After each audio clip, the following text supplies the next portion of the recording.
ओम नमः शिवाय। मैं पूजा अपने दर्शकों के लिए लेकर आई हूँ शिव के भक्तों की कथा। शिव के भक्तों में दो भक्तों की कथा आती है, जिसमें एक भक्त चोर था, लेकिन वो पेशे से चोर नहीं था। कभी कभी वह चोरियाँ किया करता था तो वो बहुत गरीब रूखा सूखा खाकर अपना गुजारा करता था। लेकिन कभी कभी वह सामान चुराकर उसे बेचकर अपने घर का गुजारा किया करता था। एक दिन वह बाजार में घूमता घूमता शिव मंदिर के सामने गया। उसने देखा कि मंदिर में तो बहुत बड़ी भीड़ है।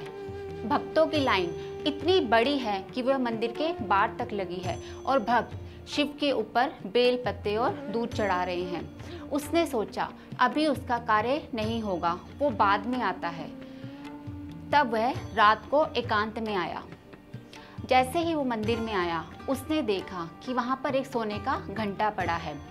उसने सोचा कि क्यों ना मैं ये घंटा चुरा लूँ, 1 महीने में घर का राशन का गुजारा हो जाएगा। उसने बहुत प्रयास किया, लेकिन वह घंटा नहीं उतार पाया। फिर वह शिवलिंग के ऊपर चढ़ गया और उसने घंटे को हाथ लगाया।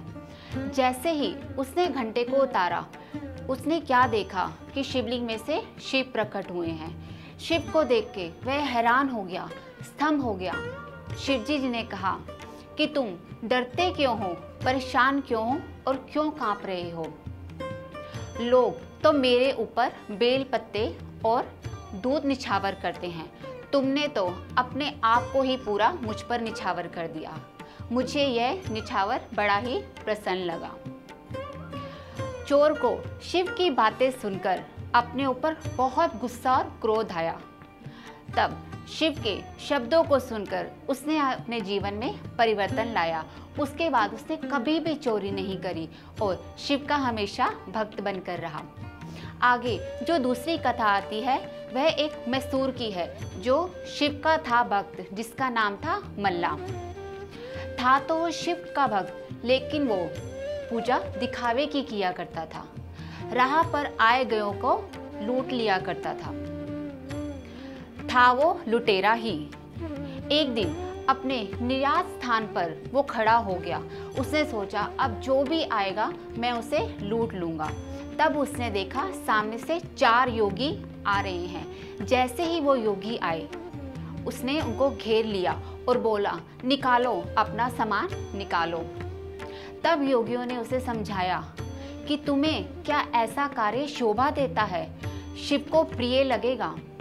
योगियों की बात सुनकर उसे अपने ऊपर पछतावा हुआ। उसने सोचा योगी सही कह रहे हैं।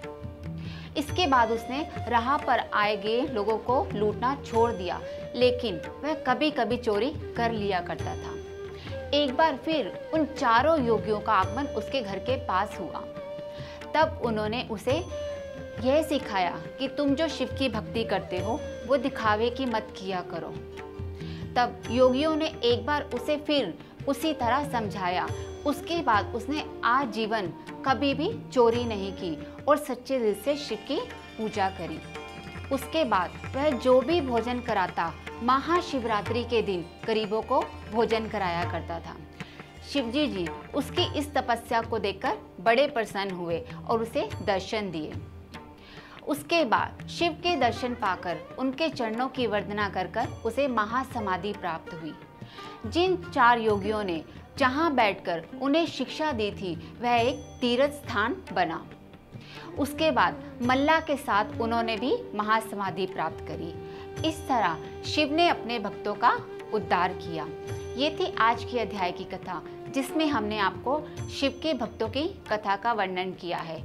आज का अध्याय हम शिव गायत्री मंत्र के साथ समाप्त करेंगे। ओम तत्पुरुषाय विद्महे महादेवाय धीमहि तन्नो रुद्र प्रचोदयात्। ओम नमः शिवाय।